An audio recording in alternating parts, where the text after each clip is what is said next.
Karina Romero, princesinha da praia do Fantástico. Tem coisa mais linda? Nossa, mas não tem mesmo, e aí? Não tem? Curtindo a festa? Máximo.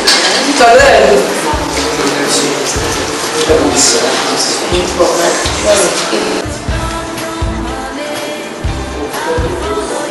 Eu confesso que essas conversas sobre negócio são um grego pra mim. Nós somos doméstica, né, Yolanda? A gente entende de economizar e gastar quando pode.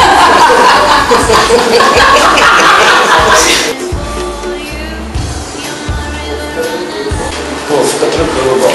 O investimento no Caribe é seguro. Tudo crescendo, bota menos no fogo. Agora o que você espera aí no limite final? Não, tranquilo. Eu e a Laura, a gente aplicou um bom dinheiro nisso aí, sabe? Pô, que bom. Até porque, pelo que eu soube, todas as contas vendidas, então o lucro é certo. E para longo prazo, mas sem recuperar dinheiro.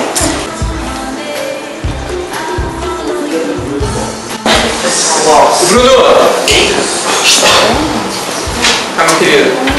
Isso aqui é a Tânia, namorada do Fernando Morim, cara. Chegou agora há pouco da Europa. Namorada do Fernando só podia ser encantado. Cadê ele? Bruno, eu conheço você de nome, viu? O Fernando não quis vir mais, porque Rosinha. Tem companhia melhor pra festa que essa?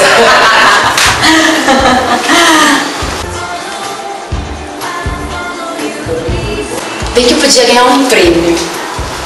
Nem que fosse o melhor ex-cozinheira da TV. E eu de mais exprimido nessa roupa aqui de pinguim. Ai, Vladimir. Não é culpa sua não. Vou pegar um drink ali pra gente beber.